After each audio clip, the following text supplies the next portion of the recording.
Welcome back, Android fans. It's me, the Cool Loser, and today's video is going to be on the best apps of the week using the Galaxy S4. So let's do it to it. And for the best live wallpaper of the week, it is called Liquid Physics. Tilting my device, you're going to see this little liquid type of like green things going on. And you see it just kind of moves and bounces off the walls.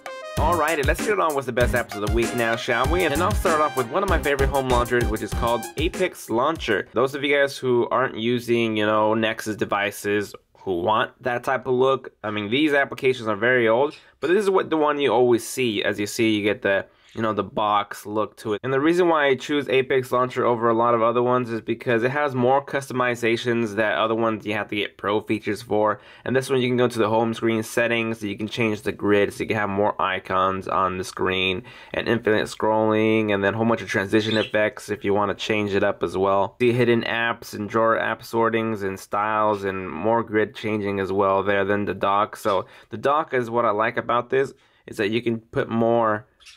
You can change behavior and themes and advanced. I'm not going to go through all the features because it's going to take forever, but this is just the one that you guys always see. As you see, swipe up and swipe down gives you more gestures as well. It's very clean. It's never had a problem with me. And if you guys are familiar with Action Launcher, that's my second favorite app, so definitely go try it out for yourself. Next up, we have Gravity Screen.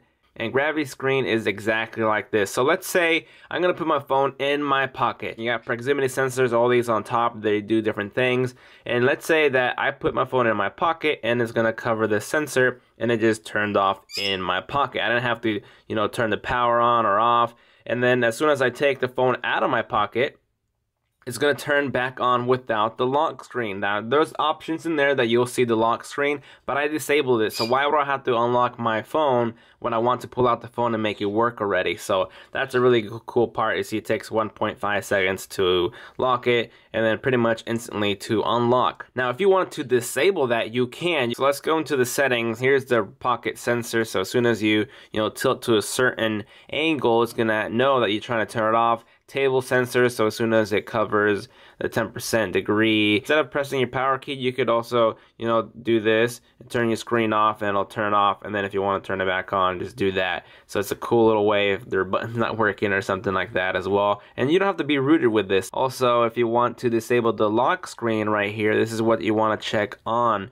This application is awesome. I think you'll enjoy it, so go try it out for yourself. Next up, we have AppShaker. Now, AppShaker is a really useful application for me, and I think it's going to be very useful for you, as all your applications that you can actually choose to launch with a shake. Like, for example, I'm texting, I'm watching a video, whatever I'm doing. For my case, since I have it on a camera, I want to be able to shake my device, and it's going to launch my camera app. So instead of having to fumble through everything, like the Motorola, the flick and it'll launch the application, it's just like that. So going back, and I have it gestured for a little bit light, and it's kind of hard, so it's not gonna, always activate on accident. Let's say that you don't need a camera, you just always want to launch the browser or Google Now or Facebook or whatever the case is that you want to do for tweeting. You just do the gesture and it should open up your application just by that. And also, going into your settings here, you'll go to sensitivity, and it's right under sensor by the R. That's the best spot where I could still shake my device. As soon as I started shaking it, it started opening it up, and I didn't want it to always open, so I have to do a little hard,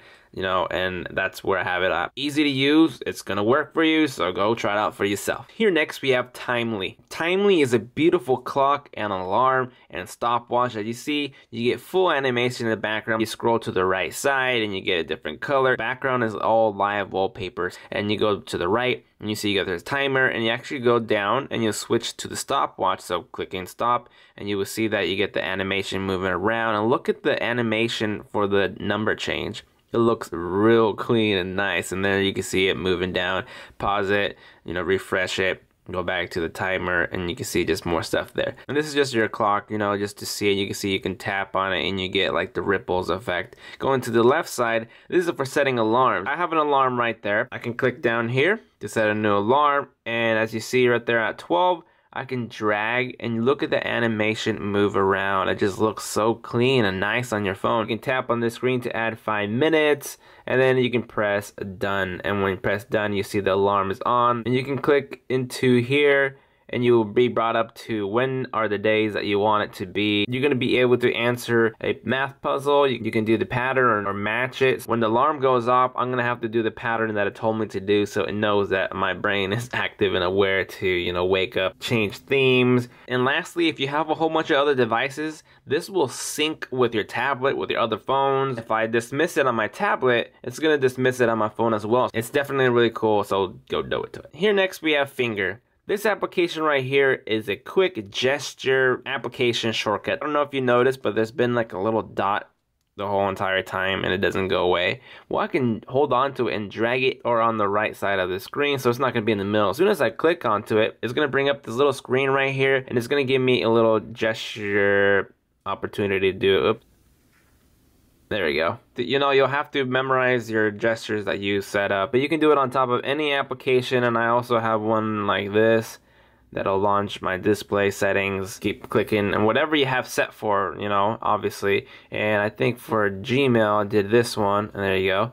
There's my Gmail, and you can see there's more settings in here that you'll have to just go through. It works. I haven't had a problem, so go do it to it. Here next we have Repix, or is it Repix? For the people who love editing pictures to make it look even better, but not just by filters, not just by touch-ups, it's actually adding cool features and effects to your photos. This is an example photo, and you can see that I'm dragging it and putting bubbles. There's undo and redo, so we tap on this, and we could actually add these little bubbles. Now we have this type of look, click on that, and let's add a little glare, where you can add as much as you want, but I'm just, you know, saying. And there's birdies. Look at that. That looks so cool. And that was very simple. Really cool filters here, other than just what Instagram or whatever other service you use can add, and you can, you know, adjust. Very customizable. As you see, you can pimp out your photos, and look at that.